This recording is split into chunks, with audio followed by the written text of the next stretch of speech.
Composition is the first stage in producing any painting. It's very, very important with portraiture to place the sitter, in particular if he's looking at you directly, in the middle of the canvas, with very, very good lighting, which is generally speaking overhead lighting and slightly to one side or the other. That tends to make the painting easier to paint and more interesting to look at, because it throws up very nice shadows and highlights all in harmony very nicely. Soft shadows on one side of the face, reflected light, and all that comes into play. So it's well worth taking a lot of care and attention in positioning the sitter within the canvas. Now, there are other things as well that ought to be taken into account.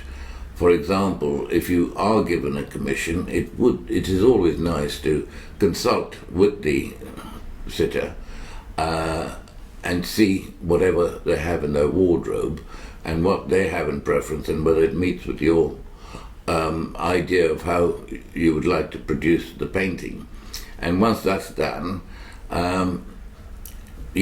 set them in those clothing. I like uniforms because they create great interest. I like contrasts, nice broad patterns, for example. These are all nice things to look for. Necklaces, details, hats, anything like that that will add to the composition and add to the interest of the painting, then you go for it.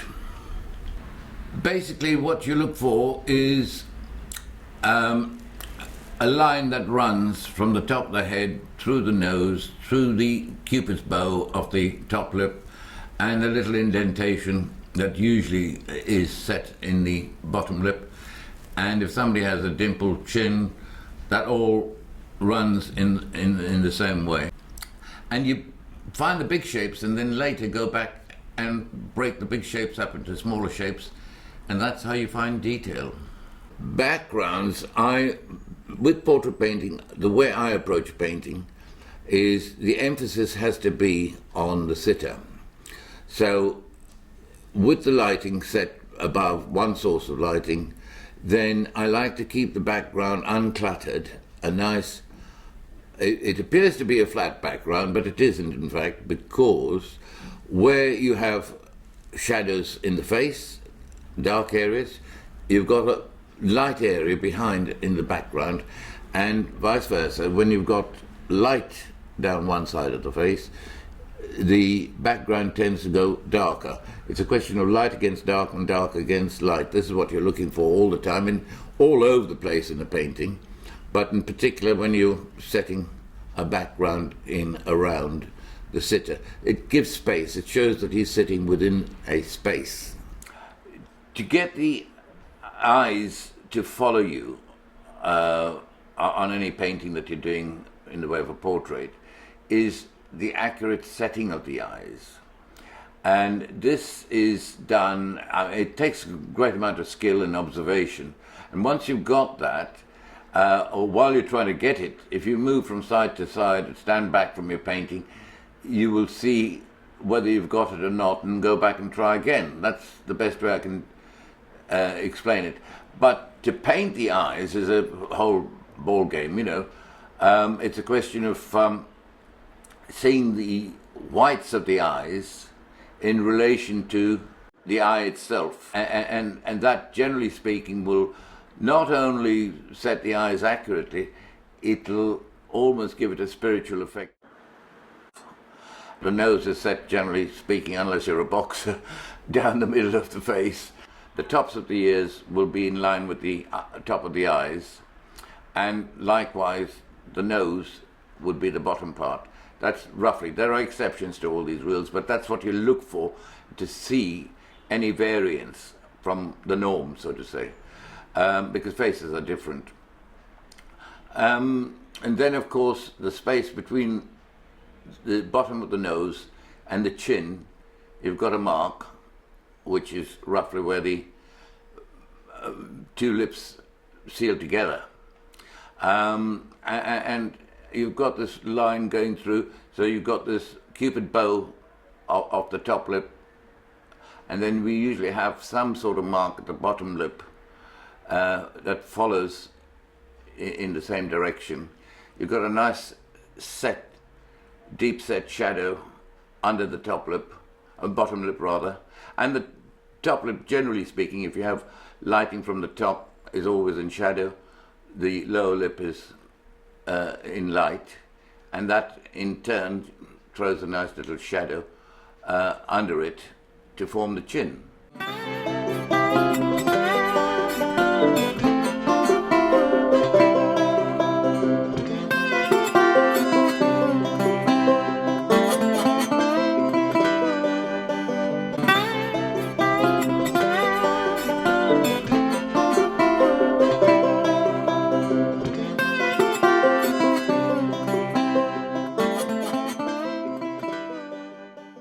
Shadows are areas in a portrait that are created by your lighting, and it's very important to have overhead lighting, which will throw shadows across the eyes, below the nose, the top lip, below the bottom lip, and of course under the chin. Now, these areas you tend not to paint too heavily,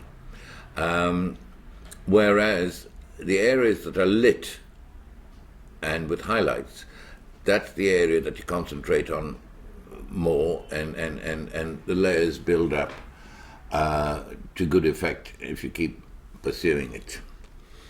I think Rembrandt used similar lighting, and of course he was taken by Caravaggio's way of lighting subjects.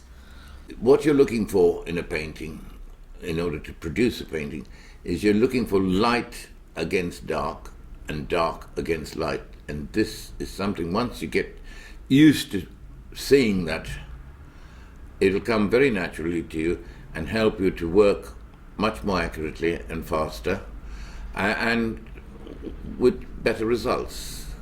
So that's basically what it is. It's dark, medium, light you're looking for, and there are many, many tones in between that, but 3 tones will, in the early stages of a painting, will produce a decent effect from which you can go on to pull the flesh over.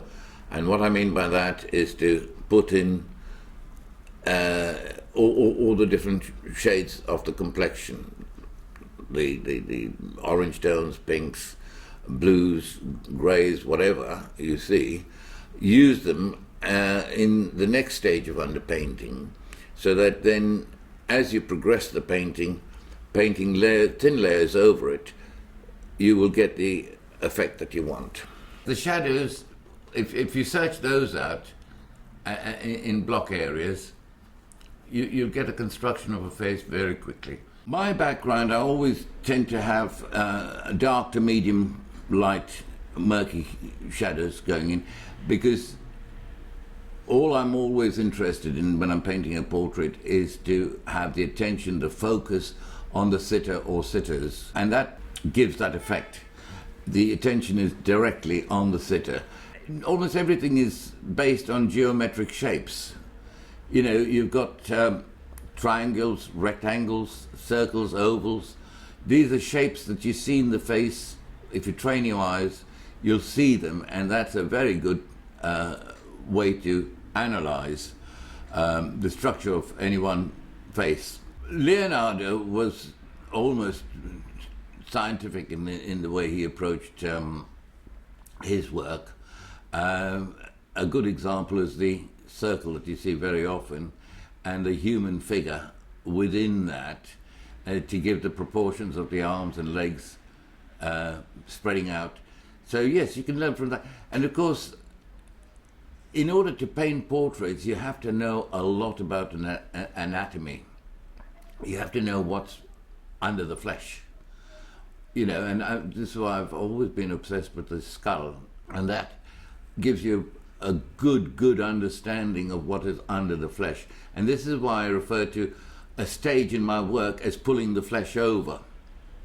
And that is because you have an idea, because you're blocked in the three tones, dark, medium, light, to get the shapes in position, whether they're circles, triangles, rectangles, or whatever.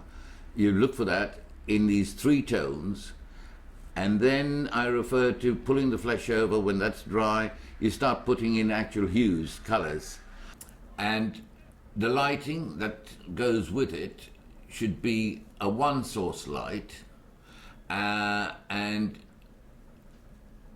to give a nice set of shadows and so on, if it's about 45 degrees high, that's the best lighting I like. If you're looking to do any sort of painting, it's all based on geometric shapes.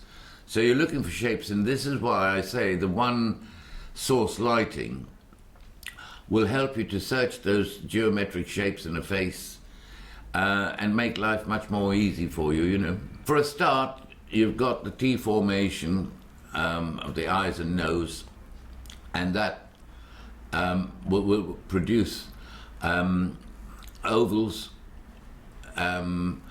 You're then looking for some sort of triangular thing with the nose, the form of a pyramid, if you like, elongated, and then you're looking for the shape under the nose, which is usually a nice little half circle. That's the sort of thing you're looking for. You're looking for the bone structure. Anatomy is a very important thing. You should understand what's below the flesh. And that will automatically help you search and put these things in very accurately. So it looks a solid structure, almost three-dimensional. That's what I try to do. I try to produce a three-dimensional effect. In composition, you're looking for 3D tones, three-dimensional tones, dark, medium, and light. This is at the start of a painting. You put these dark, medium, and light tones in, and then I say you pull the flesh over. That's where hues, different colors, come into being, where you start literally pulling the flesh over. You start then highlighting the face and then blending and so on with the different tones. There's some beautiful colors in faces, whether it be a very fair complexioned face or indeed a nice African face, Mediterranean face.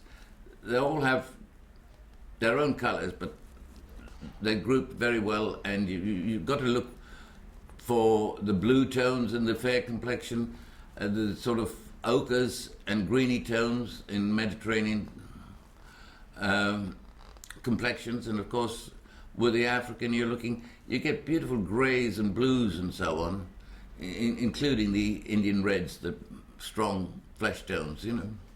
In the case of a portrait, a focal point, in my opinion, is the eyes.